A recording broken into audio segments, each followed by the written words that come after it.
Made to win, John? Excuse me? Do you think was that the game that Melbourne Heart really said, we are here, we are serious, we are title challengers? Well, the first part I can agree. We are here. We are competitive, and it's a long road still to the championship. If you look at all the games that we're playing, it's close every time. Except I think the game against Newcastle at home. We have to work very hard. And looking at the first 30 minutes this evening, we were really having problems and could have gone down maybe 2-0. And then it's a totally different game. But after we made the 1-1, I think we started playing and created chances and started also being better organized and more, dictating more the game, especially in the second half. Why did you start with a back three? Yeah, well, we had a few games already in the past that we played. We started actually with 4, and we had to turn it around the other way. So we decided to do it immediately now with 3. We played a few times already against a team with a diamond like that, and that gave a lot more clarity in the past. But the first 30 minutes this evening, I think we were looking around and too far away from the situation. So yeah, I had a talk with Dante and we decided to change it. And I think after that, especially Aziz and Michael Maroney came more in their own game with using the space that they got on the sides, and then we started to play. And it was easier for the midfield players to, when they had the ball, to play out to the sides to Aziz and to Michael Maroney. And that's actually where we came back into our shape. Do you think the players struggled to adapt to the formation, or was it the occasion, or was it a bit of both? Well, I think both. Maybe the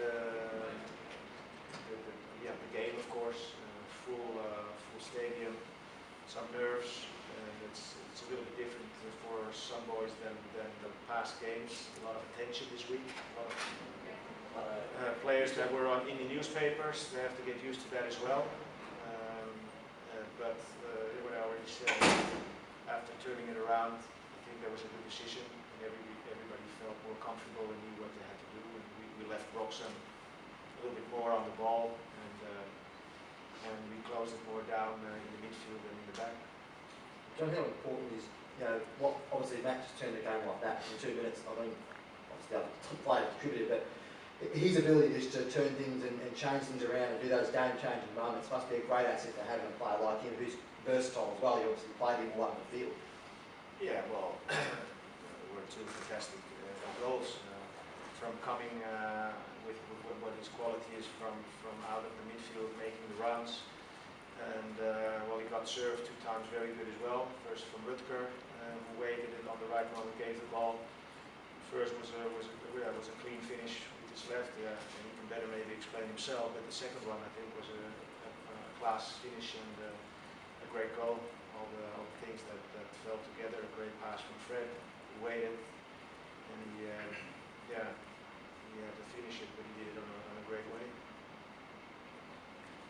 Matt, so you've played in big games, grand finals and all the rest of it. How did that compare tonight with last year's derbies, and do you feel that the team has really made a statement now about where it is? Look, obviously we played a couple of derbies last year, so I feel the boys had experienced it last year, but this was a new team. It was a younger team, so like John said earlier, the first half an hour there might have been a few nerves in the mix there, but once we went back to the familiar 4-4, when we played 4-3-3, it was a bit more structured, and like John said, but then we got control of the game, and we had a game plan and it worked. And it's something that it's always nice when you go out and do something and it pays off. It's good for John as well. And 3-1 would have been a nice result. It's just 3-2 makes the scoreline a little bit more in favour for them, if that makes sense. But I think it was a great performance and we totally deserved it. John, did you think you were a little bit lucky tonight? What did you think of the Bolton incident for the penalty? Kovic got sent off for a pretty similar incident against Brisbane, also Terra, a bit of a handball. Yeah, well, that's something that, of course, is every situation different. I think if it's a real scoring opportunity after, and he went the side, then it's a yellow card. If it's really a situation that he can score directly, then I think it would be a send-off. But the ball went already far, and so I think in general, but that's it's easy to say now, but I think in general, if the goalkeeper makes the last fall, the rule should be a penalty and a yellow card, because you get a punishment as a yellow card, and you get the penalty as a reward. But it's not like that. The rules say different. So yeah, it's up to the referee how he judges it, and I think he judged it well. And with your What about the terror incident? Do you think the handball, were you a bit lucky there? Was it a handball? When he went on his own to the... When he scored, no, when he scored the Oh, goal. okay. Well, I actually didn't see it. I saw that he made a great goal, but probably he hit his hand on the ball. I have not seen it. Didn't see it. But it looked as if it bounced up. And Yeah, well, after then that, if that's the case, then yeah, then it's up to the referee again. I didn't see it. talk us through your second goal. When you tried to lob Kovic early in the game, was that a ploy? Did you get inspiration from Beckham the other week?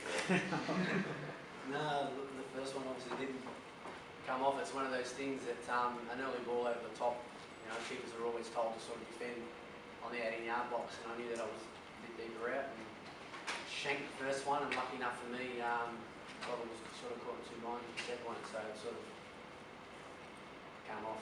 It's just one of those things that went in during the training. It works, sometimes it doesn't. But this win tonight, Derby and all that sort of stuff, does it say a bit more about where the club's at? That it's a win, it's all good, it's all great, but I suppose probably last year it was like, you win this game, it's the big game of the year, all that sort of stuff, it's your first year, but this year it's another win along the path where you want to go. Well, exactly right. I mean, a win tonight against anyone would have put us second. And here we are, we're sitting second. I said out there 7-8 weeks ago, we were sitting last, and everyone was talking about what was going on with us. And in-house, we knew that we were heading in the right direction, and things just didn't pay off for us in the early rounds during the season. And it was just a matter of time, and John kept saying to us, just keep going, and it will come. And luck has sort of come on our side in a couple of games, and all of a sudden here we are sitting second. So, look, it's we're not there yet. We've still got to, we've still got to improve, and plenty of things. Like I said, the first half an hour wasn't good enough, and that's something I'm sure we'll look at during the week. But we're finding ways to win, and we're finding we're becoming a hard team to beat, which is great, because last year we sort of shot ourselves in the foot a lot last year, and in those games, they might have scored 2 in the last 2 minutes. So. Matt, you've played in front of some of the more modest crowds. How special was it tonight, not only having almost half the stadium, but then the celebrations, with the arms up at the end in front of the fans? Just talk us through that and what it's like to have that for Heart. Yeah, it's great. I mean, to have those people behind the goal there, I mean, I know there's obviously people all around that come to the game that probably don't get noticed as much, but they've been at every game. When times were tough last year, when we were struggling, we went on tough breaks, 6 or 7 games without a win, and they were there. And to be on the road the last 5 or 6 weeks and get a result, we knew that we wanted to come here and not spoil it, and we wanted to show them, firsthand on TV that we can do it in front of them, and it was great. And it is a 12th man. I know it's a cliche, but to have that support, I mean, when you score a goal, or when your team scores, and when you're at the end of the game, when you win. It's the best feeling to have everyone there cheering for you, so it doesn't get much better than that.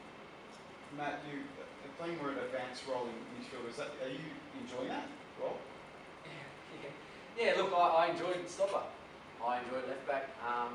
There's always different parts of the game, and in all positions that is enjoyable for myself. Stopper was something new, it was exciting because I wasn't there yet. I had plenty to learn, so it was exciting, and obviously midfield is something that I played majority of my career, and obviously to get to that sort of freedom to get forward, you're always going to have opportunities, so it's the adrenaline's there, and sometimes you shank it, sometimes it goes in. Matt, it was a fairly hairy first half hour, but after that, did you feel that you were, once you'd got your noses in front, you were completely in control all the time?